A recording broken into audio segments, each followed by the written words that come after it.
अस्सलामुअलैकुम सामीन, ख़वातीन और हज़रात, अपना रेडियो न्यूयॉर्क मेहताब अली हाजिर है अपना सफ़रनामा पेरिस लेके नवी किस्त के साथ। लास्ट टाइम मैंने बताया था कि मैं म्यूज़ियम से मोना लिज़ा देख के जब निकला तो बाहर आया सूवेनिर शॉप पे बेपनाह चीज़ें, जग गिलास, वाइन ग्लास, बियर मग, बटवा, आपके कालीन, आपके जग, आपकी हर उस चीज़ पे मोना लिज़ा की तस्वीर प्रिंट थी या इंग्रेव थी या एचिंग थी। किताबें, पोस्टर्स, हर चीज़ पे मोना लिज़ा किसी न किसी लॉकेट पे, बूंदों पे, जो झुमके होते हैं ना उन पे भी लगी हुई थी। तो कहने वाली बात है कि ये बहुत बड़ा क्या कहते हैं रेवेन्यू जनरेट होता है, बहुत से इससे कमाई होती है। पेरिस म्यूज़ियम में मोना लिज़ा को just like icon of art है ये।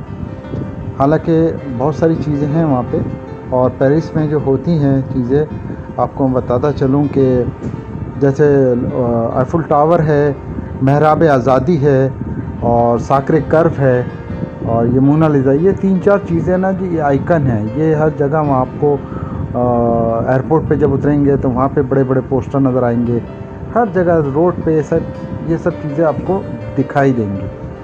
खैर मैं जब वो देख के निकला और मैं जब उसका सूवेनिर पढ़ा था, जैसे कि मैंने पिछली दफ़ा बताया था कि एक पीस ऑफ आर्ट के आगे अगर 60 सेकंड यानी कि 1 मिनट रुकते हैं तो इस म्यूज़ियम से निकलने में आपको 6 महीने दरकार हैं। 6 महीने यानी कि आप ना उसमें खाएंगे पिएंगे, बाथरूम, सोना कुछ नहीं होगा। कंटिन्यू अगर देखेंगे तो 6 महीने बाद निकलेंगे।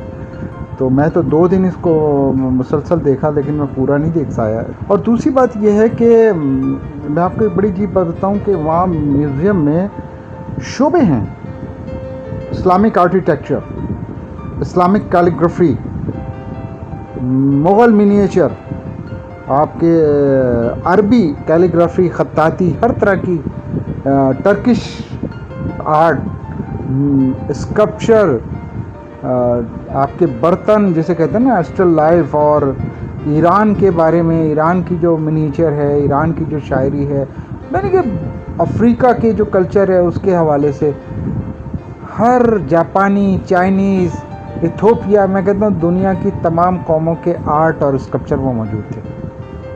आप इससे अंदाज़ा लगा रहे हैं। हमारे सवात के भी वहाँ पे क्या कहते हैं कुछ बुधा के मुजस्मे थे, लिखा हुआ था पाकिस्तान फ्रॉम सवात, वो भी मौजूद थे वहाँ पे। खैर जब मैं वहाँ से निकला तो मैंने, रात हो चुकी थी, शाम के साए बड़े तेज़ी से बढ़ रहे थे और सर्दियों का सीज़न था, तो जाहिर सी बात है वहाँ सूरज जल्दी छुपता था। तो मैं मेट्रो के लिए स्टेशन की तरफ बढ़ा। अच्छा मज़े की बात है, वहाँ रोड पे आपको स्टेशन नज़र नहीं आता। अचानक एक जीना लिखा होगा जिस पे लिखा होता है फ्रेंच में स्टोरीज़, ऐसी तरह कुछ लिखा होता है, यानी कि जीना। आप उसे नीचे उतर जाएं, वहाँ नीचे कई मंजिला, फर्स्ट, सेकंड, थर्ड, फोर्थ, इस तरह से कई मंजिला क्या कहते हैं वहाँ अंडरग्राउंड रेलवे स्टेशन है। यानी कि 4, 5, 6 हमारे यहाँ पानी निकलता है, वहाँ ट्रेनें निकलती हैं। बड़ी अच्छी बात है।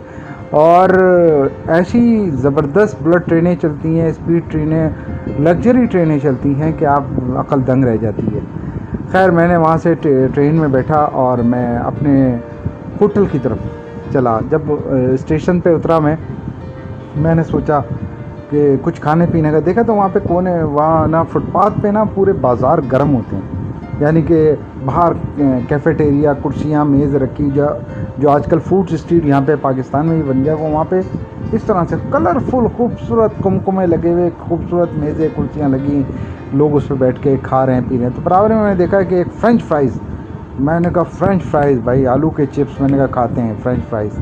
मैंने वो 1 यूरो के एक बड़ा सा उन्होंने क्या कहते हैं पैकेट दिया, उसमें चिप्स भर के मुझे दे दिया 1 यूरो के। अब मैं लेके निकला तो देखा था बराबर में उसी तेल में ना वो छोटे छोटे गोश्त के पीस तल रहा था। मैंने कहा ये क्या चीज़ है, कौन सा ये मीट है? उसने कहा पोर्क मीट है। मैं तो बस मैंने वो खामोशी से एक चीज़ भी अपने मुँह में नहीं डाला था, आगे डस्टबिन था उसमें पूरा डाल दिया। मैंने कहा उसी में चिप्स तल्ला, उसी में वो पोर्क का पीस तल रहा है। मैंने कहा नहीं भाई, तो ये बड़ा खाने का बड़ा मसला होता था। खैर मैंने आगे से किन्नू मिल रहे थे बड़े बड़े, और केले लिए और सब फ्रूट वगैरह लिए। बेकरी से मैंने कुछ बिस्किट लिए और एक लीटर वाली क्या कहते हैं फैंटा की एक बोतल ली, और वो खाता पीता मैं अपने होटल पहुंचा। रात हो चुकी थी। होटल में बैठ के मैंने जाके नहाया धोया, अपने आप को फ्रेश किया, फिर अपने घर पे फ़ोन किया, बताया कि मैंने आज क्या क्या घूमा। फिर डायरी में मैंने लिखना शुरू कर दिया, मैंने आज क्या क्या घूमा, क्या क्या देखा। और फिर मैं सो गया। फिर सुबह उठ के मैंने वही डाइनिंग हॉल की तरफ लंबे लंबे कदमों के साथ बढ़ा। वहाँ पे एक पुरतकल्लुफ़ नाश्ता सजा हुआ था।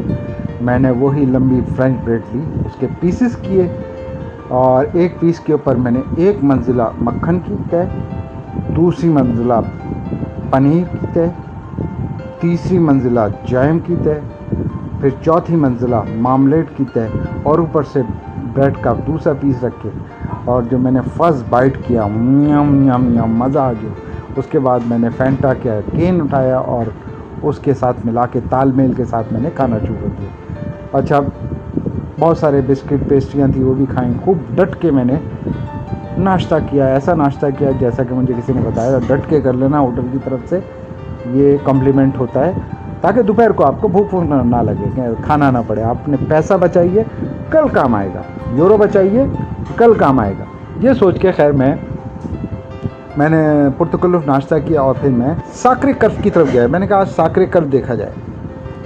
तो मैं साकरे कर्फ के लिए मैंने बस मेट्रो पकड़ी और सीधा साकरे कर्फ नॉर्थ साइड में एक हिल स्टेशन की तरह से है, बहुत ऊंचाई पे एक बहुत ही कदीम चर्च बना, कोई मेरे ख्याल है 16वीं सदी में या 17वीं सदी का वो चर्च होगा। साकरे वो आइकन है, याद रखिएगा जब आप पेरिस जाते हैं तो वो उसका गुम्बद साकरे कर्फ का, महराब आज़ादी जिसके अंदर से गाड़ियाँ जाती हैं, आपने देखो बहुत बड़ा एक दरवाज़ा से उसके अंदर से गाड़ियाँ जाती, बहुत आइकन है वो पेरिस का। और एफिल टावर और मोनालिसा, ये 3-4 चीज़ें वहाँ का आइकन है। खैर मैं वहाँ पे पहुँचा। और अच्छा, उस साकरे कर्फ से पहले ना बहुत खूबसूरत रेस्टोरेंट चारों तरफ, फुटपाथों पे बाहर क्या कहते हैं वो निकाल लेते हैं, कुर्सियाँ मेज़ लगा देते हैं, वो बड़ा ज़बरदस्त रिवाज है। खूबसूरत दोशीज़ाएँ, खूबसूरत मिनी स्कर्ट पहने हुए हंसी सर्दियों में भी वहाँ चाय और कॉफ़ी और दीगर मशरूबात से लुत्फ़अंदोज़ हो रही हैं। खैर मैं गया, ऊपर में चढ़ा, वहाँ से साकरे कर्फ बहुत एक जैसे ताजमहल है, सफ़ेद बिल्कुल संगमरमर का सफ़ेद पत्थर से बना हुआ वो चर्च है। उसके फ्रंट से 2 ज़ीने हैं। अब उन ज़ीनों पे 3-4 दोनों ज़ीनों पे 3-4 ब्लैक अफ़रीकनों ने कब्ज़ा किया हुआ था, बड़े तिलंगे से थे। और वो जो भी ज़ीने पे चढ़ता था उससे बोलते थे गेव में 1 यूरो, 2 यूरो, 5 यूरो, मतलब इस तरह से यूरो मारते, गेव में यूरो। उनसे बचना महाल है। आप उनको यूरो दिए बगैर जाने, अगर नहीं जाएंगे, नहीं देंगे तो ऊपर नहीं चढ़ने देते, ये एक भी बड़ा मसला। खैर मैं जैसे तैसे करके उनको चक्कर देके मैं तो ऊपर चढ़ गया। और फिर ऊपर जाके मैंने जैसे ही मैंने साकरे कर्फ चर्च का दरवाज़ा खोला, चर्च का दरवाज़ा मेरे ख्याल 2 या 3 मंजिला ऊपर था, यानी कि 20 फीट का तो होगा, या 2 जैसे 2 कमरे होते हैं ना ऊपर नीचे, 20 फीट से ऊपर का ही होगा। लकड़ी का खूबसूरत डिज़ाइनदार दरवाज़ा खोल के मैं अंदर दाखिल हुआ।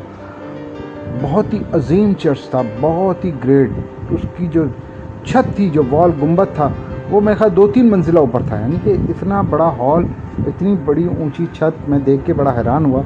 उसके चारों तरफ शीशे लगे हुए थे, स्टेन ग्लास, उस पर पेंटिंग्स बनी हुई थी जो उनके बाइबल्स वगैरह इसके हवाले से, वो मैंने देखी। और मैंने खूब फोटोग्राफी की। बाहर आके एक गैलरी टाइप की, वहाँ से खड़े होकर पेरिस का नज़ारा देख सकते हैं, क्योंकि ये ऊंचाई पे तो एफिल टावर आपको बहुत छोटा सा नज़र आएगा हर तरफ। महराबी आज़ादी भी नज़र आएगा, वो रास्ता जहाँ से शांज़ेलीज़े के लिए आप निकलते हैं, बहुत मशहूर मारूफ स्ट्रीट है वो।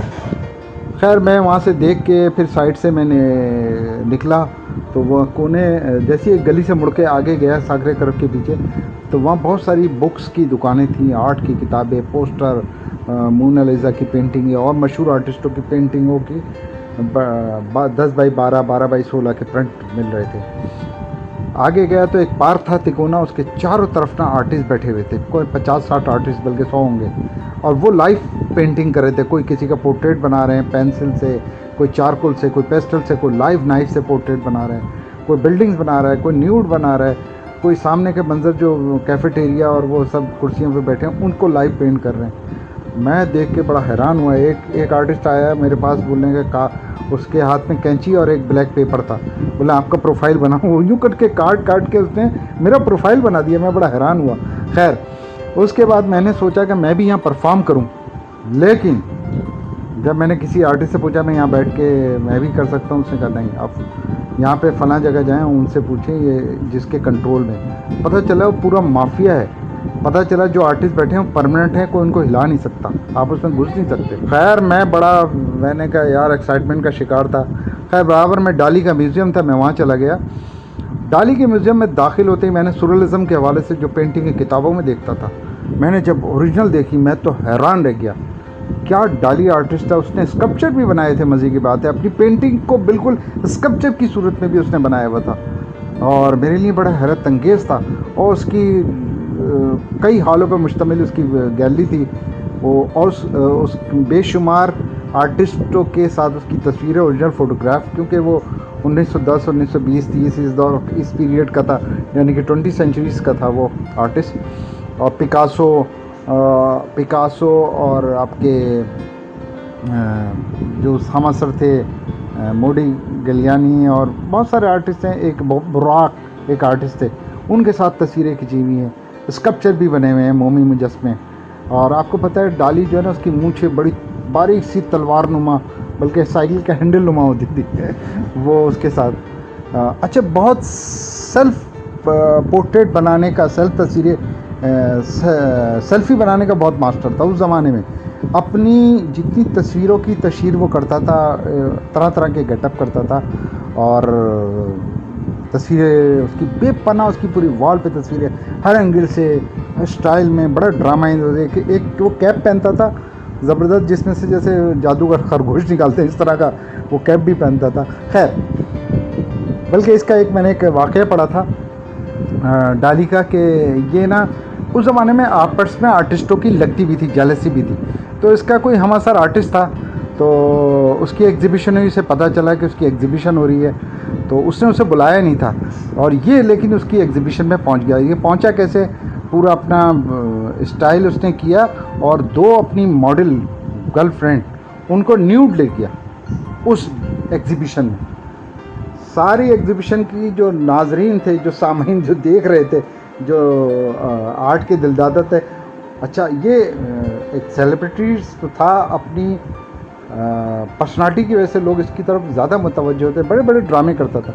जब ये दो लड़कियां इधर, 2 गले में हाथ डाल के और बीच में एकदम राजा इंदर बन के अंदर दाखिल हुआ एग्ज़िबिशन में, तो उस बेचारे की एग्ज़िबिशन इसने फ्लॉप करा दी थी। सारी ऑडियंस निकल के इससे ऑटोग्राफ ले रही है, इसके साथ तस्वीरें खिंचवा रही है। तो इस तरह की भी बदमाशियाँ बहुत हुई हैं बहरहाल ये तो हमारे मुल्क में भी होता है, लेकिन उस ज़माने में ये सब कुछ हुआ है। खैर मैं वो एग्ज़िबिशन देख के बाहर निकला, और 2-2:30 बज रहे थे। मैंने कहा चलो मैं होटल जाता हूँ, जाके थोड़ा रेस्ट करता हूँ, फिर शाम में मैं निकलता हूँ। मैं होटल पहुँचा, रास्ते में जब होटल पहुंचा तो देखा मेरा होटल कमरा मैंने खोलने की कोशिश की वो कार्ड के ज़रिए, तो वो होटल कमरा खुल नहीं रहा। मैंने कहा ये क्या हो गया, ये लॉक है, खुल नहीं, मैंने ख़राब हो गया था। मैं वापस आया, मैं रिसेप्शन पे, मैंने कहा कि ये मेरा रूम खुल नहीं रहा। बोला कौन सा नंबर है, मैंने कहा ये। बोला आई एम सॉरी, उन्होंने कहा आप ओवर स्टे हो गए।